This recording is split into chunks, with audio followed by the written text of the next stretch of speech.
panggung megah, ke kos-kosan. Kisah kebangkitan Nunung yang jarang diceritakan. Dan tidak semua cerita berakhir dengan tawa. Nama Nunung sudah puluhan tahun mengisi layar televisi kita. Ia membuat kita tertawa saat mungkin dirinya sendiri sedang berjuang menahan air mata. Ini bukan kisah sensasi. Ini kisah tentang jatuh, bertahan, dan bangkit.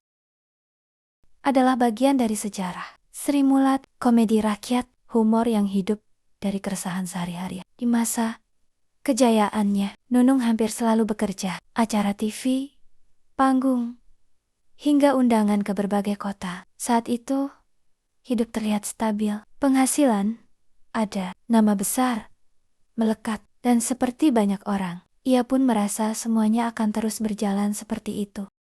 Namun kamera hanya merekam yang terlihat, tidak dengan yang terasa. Di balik layar, Nunung memikul beban keluarga besar, tanggung jawab yang tidak sedikit. Sementara kesehatan mulai menurun, biaya hidup dan pengobatan terus berjalan. Sementara pekerjaan tidak selalu datang. Keuangan yang dulu terasa aman mulai rapuh.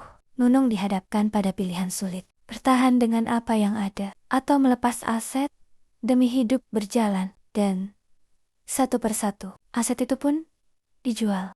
Mobil dijual. Usaha yang pernah dibangun ikut habis. Hingga akhirnya Nunung dan suami tinggal di kos-kosan sederhana. Bukan karena ingin, tetapi karena harus.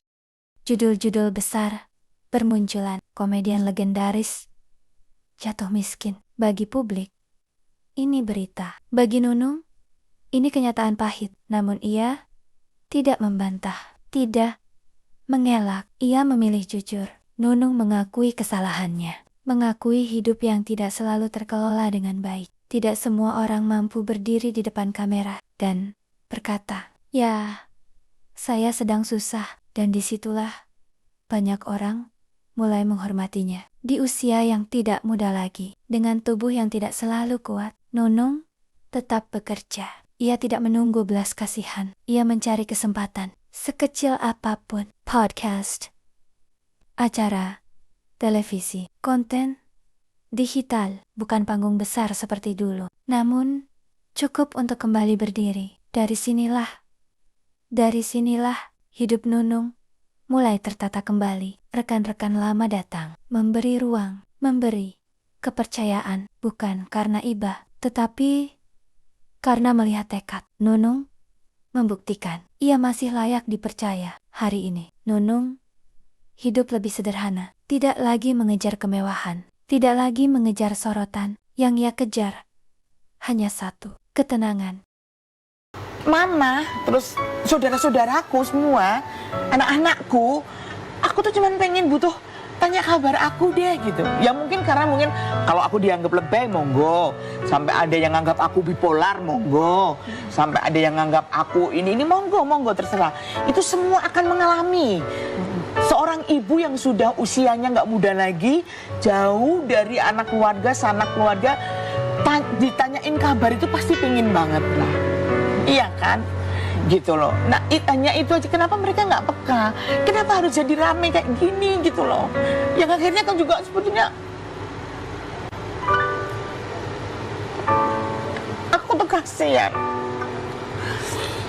Tapi ya sudah, aku pasti akan memaafkan.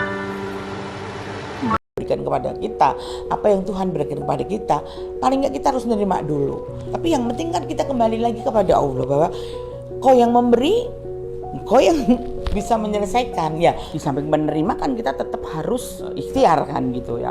Dengan kita memohon, kita doa, pasti ada jalan keluarnya.